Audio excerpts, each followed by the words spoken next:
నమస్తే welcome to our voice నేను journalist నవత నెహ్రూ రహస్య ఒప్పందం అమెరికా కుట్రకు సంబంధించిన చీకటి నిజాలను ఈ వీడియో ద్వారా నేను మీకు అందిస్తాను శాస్త్రి గారు లేకుంటే కాశ్మీర్ పరిస్థితి ఎలా మారేది అనేది కూడా చాలా క్లియర్ గా ఈ వీడియో ద్వారా మీకు అర్థమవుతుంది యునైటెడ్ నేషన్స్ ఆర్కైవ్ లో ఒక చీకటి రహస్యం బయటపడింది నెహ్రూ కాశ్మీర్ విషయంలో ఎంత పెద్ద కుట్ర చేశారో తెలిస్తే మీ మతి పోతుంది జమ్మూ కాశ్మీర్ ని భారతదేశం చేతిలోంచి లాగేయడానికి ఆయన స్వయంగా ఒక కుట్రకు సహకరించారు అవును ఐక్యరాజ్య సమితి వెబ్సైట్ లో ఉన్న పత్రాలు చూస్తే ఈ సంచలన నిజం బయటపడుతుంది స్క్రీన్ మీద అవి ప్లే అవుతున్నాయి చూసుకోవచ్చు నెహ్రూ స్వయంగా ఐక్యరాజ్య సమితిలో ఒక ఒప్పందంపై సంతకం చేసి ఇచ్చారు ఆ ఒప్పందం ప్రకారం కాశ్మీర్ విషయంలో ఐక్యరాజ్య సమితి ఏ నిర్ణయం తీసినా దానికి భారతదేశం కట్టుబడి ఉంటుంది అంతేకాదు ప్రజాభిప్రాయ సేకరణ నిర్వహించమని కూడా కోరారు ఇది కేవలం ఒక సంతకం కాదు భారతదేశ భవిష్యత్తును ప్రమాదంలో పడేసే ఒక చారిత్రక తప్పు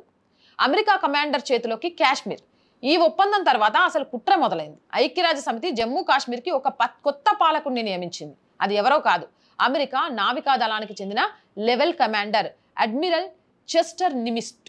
అతని పేరు మీదే అమెరికా తన శక్తివంతమైన యుద్ధ నౌకల శ్రేణిని నిర్మించింది అంటే జమ్మూ కాశ్మీర్ని ఒక అమెరికన్ నేవల్ కమాండర్ పాలించబోతున్నాడు నెహ్రూ ఈ ప్రమాదకరమైన నిర్ణయానికి లిఖితపూర్వకంగా ఆమోదం తెలిపారు ప్రజాభిప్రాయ సేకరణలో ప్రజలు పాకిస్తాన్లో కలవాలనుకున్నా భారతదేశంలో కలవాలనుకున్నా లేదా స్వతంత్ర దేశంగా ఉండాలనుకున్నా ఏది జరిగినా సరే భారతదేశం అంగీకరిస్తుందని నెహ్రూ అంగీకరించారు అదృష్టం కొద్దీ పెను ప్రమాదం తప్పింది సరిగ్గా అప్పుడే ఒక థ్రిల్లింగ్ ట్విస్ట్ చోటు చేసుకుంది అదృష్టం కొద్దీ అదే సమయంలో నిమిట్ ఒక ముఖ్యమైన ఆపరేషన్ కోసం వెళ్ళవలసి వచ్చింది అందుకే నిమిట్ కాశ్మీర్కు వచ్చి తన విధులను చేపట్టలేకపోయాడు ఒకవేళ ఆయన వచ్చి విధులను చేపట్టి ఉంటే ఈ రోజు కాశ్మీర్ భారతదేశం చేతుల్లోంచి జారిపోయేది చరిత్ర మొత్తం మారిపోయేది భారతదేశానికి లాల్ బహదూర్ శాస్త్రి చేసిన రక్షణ గురించి మీలో ఎంతమందికి తెలుసు కమ్యూనిస్టు భావజాలంతో స్వతంత్ర భారతదేశంలోని పుస్తకాలలో నెహ్రూల కుటుంబ చరిత్రను చాలా గొప్పగా చూపించిన పుస్తకాలను లిఖించిన వాళ్ళు లాల్ బహదూర్ శాస్త్రి లాంటి వారు చేసిన గొప్పతనాన్ని లిఖించలేదు మన ముందు తరాలకు దాన్ని తెలియనివ్వలేదు కానీ అది ప్రతి ఒక్కరూ తెలుసుకోవాల్సిన అంశం అసలు ఏంటి అంటే నెహ్రూ చేసిన ఒప్పందం తర్వాత ఐక్యరాజ్య సమితి మరొక పాలకుడిని నియమించడానికి ప్రయత్నించింది కానీ అది జరగలేదు ఆ టైంలోనే నెహ్రూ మరణించారు అప్పుడు లాల్ బహదూర్ శాస్త్రి ప్రధానిగా అయ్యారు ఆయన ఐక్యరాజ్య సమితికి గట్టిగా ఒక్కటే మాట చెప్పారు జమ్మూ కాశ్మీర్ రాజు ఇప్పటికే విలీన పత్రంపై సంతకం చేశారు కాబట్టి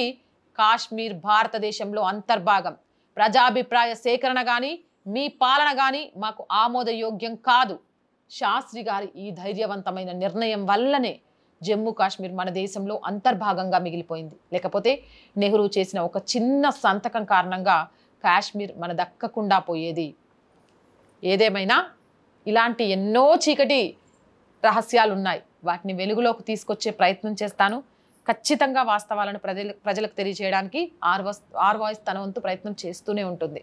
కానీ మీరు చేయాల్సింది ఏంటి అంటే మీ అభిప్రాయం ఏంటి ఇంకా ఎలాంటి వీడియోలు ఆర్ వాయిస్ నుంచి వస్తే బాగుంటుంది అనుకుంటున్నారు అనేది కామెంట్ సెక్షన్లో తెలియజేయడం మోర్ వీడియోస్ కోసం ఛానల్ని వెంటనే సబ్స్క్రైబ్ చేయడం అండ్ ప్రతిరోజు చెప్తుందేనండి ఆర్ వాయిస్ పొలిటికల్ రెండు మన ఛానల్సేనండి so please subscribe our channels మీరు చేసే సబ్స్క్రిప్షన్సే ఛానల్స్కి కొండంత బలాన్ని ఇస్తాయి అంతేకాదు ఇంకా మంచి మంచి వీడియోస్ చేయడానికి మాకు కొత్త ఉత్సాహాన్ని కూడా అందిస్తాయి కాబట్టి సబ్స్క్రైబ్ చేస్తారని ఆశిస్తున్నాం కంటెంట్ బాగుంది అనిపిస్తే లైక్ చేయండి షేర్ చేయండి దాని ద్వారా మన వీడియోస్ వైరల్గా మారతాయి కొంతకాలం ఆర్ వాయిస్ని ఆర్థికంగా ముందుండి నడిపించాల్సిన బాధ్యత మీదే ఆర్ వాయిస్కి ఆర్థికంగా సపోర్ట్ చేయాలి అనుకుంటే సబ్స్క్రిప్షన్ పక్కనే జాయిన్ అనే బటన్ ఉంది 1 to 5 లెవెల్స్ ఉన్నాయి ఏదో ఒక లెవెల్లో సపోర్ట్ చేయండి లేదా స్క్రీన్ మీద గూగుల్ పే ఫోన్ పేతో పాటు అకౌంట్ డీటెయిల్స్ ఉన్నాయి మీకు తోచిన